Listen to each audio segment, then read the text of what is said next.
In September, the state government announced it would close 6 state schools at the end of this year. Brisbane's Nyanda High is the only high school among them, and the decision has distressed many of its grade 11 students whose senior studies will be disrupted. As the new year approaches, they're preparing to adjust to new schools, but their families are worried their education will suffer. Maria Hatsakis reports.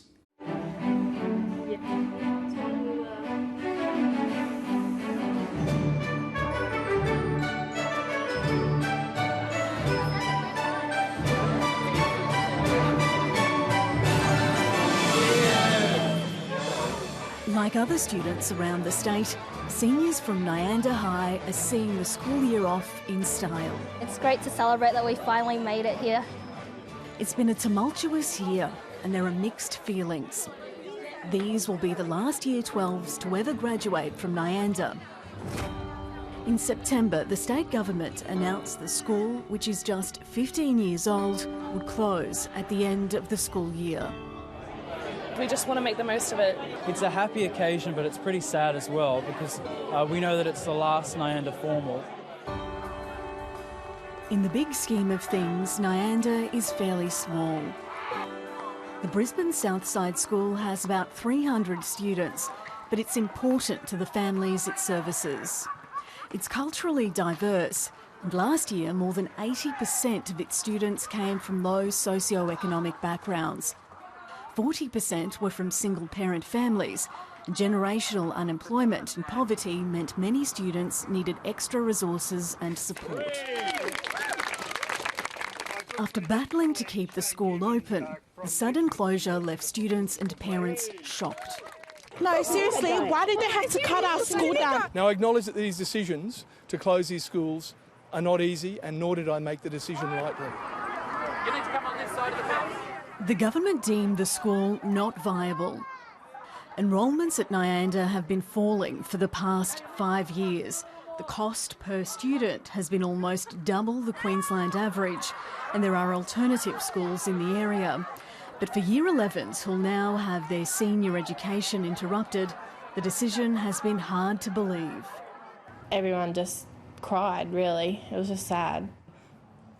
Dumbfounded. I didn't know what to do. For Brisbane mum Susan Hollis, the disruption is 3 times as difficult.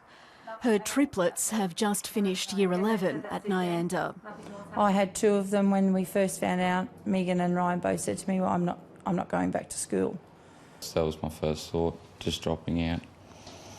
So, because I didn't really want to start fresh, new friends and that just for a year. I didn't think there was any point doing it. I was really disappointed. Yeah, I was angry and I was really upset because I didn't want to go to another school.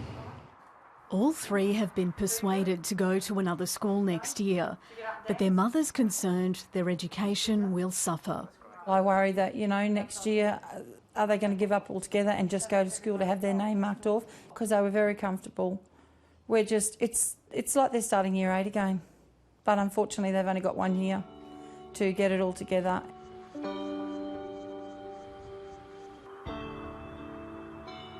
Parents say this should not have happened. They believe they were promised another 12 months at Nyanda. Recordings from a school meeting with a government consultant backed up their case.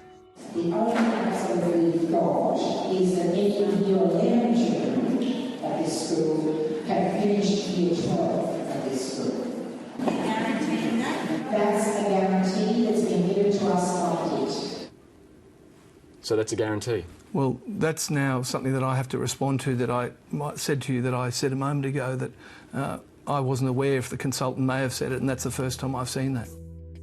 Documents obtained under Right to Information show the Minister's Chief of Staff was also asked to look at department guidelines, which say any closure of a secondary school under the School Viability Assessment Procedure will take place over an extended period, i.e. up to 2 years.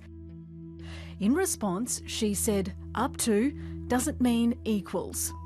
Your own department guidelines say that any closure of a secondary school will take place over an extended period, i.e. up to 2 years. This will minimise disruption to senior students. Why didn't you do it in this case? We didn't want to have a cohort of students, and I think it might be up to about 60 students who would be in Year 12 in a campus that, if we closed the rest of it, would just have them there on the campus. Students are angry about the way the closure was handled. I think the fact that we were told that we could stay and we were lied to. We were told we weren't.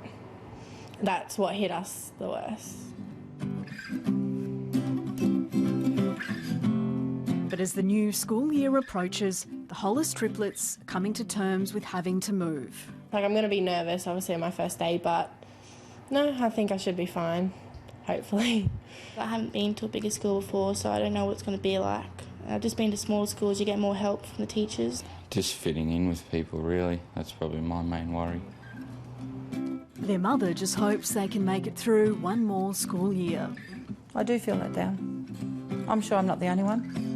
I'm sure the children feel really let down. You know, because at the end of the day, it's them that are suffering. And 7:30 Queensland requested an interview with the Education Minister, John Paul Langbroek, but he was unavailable.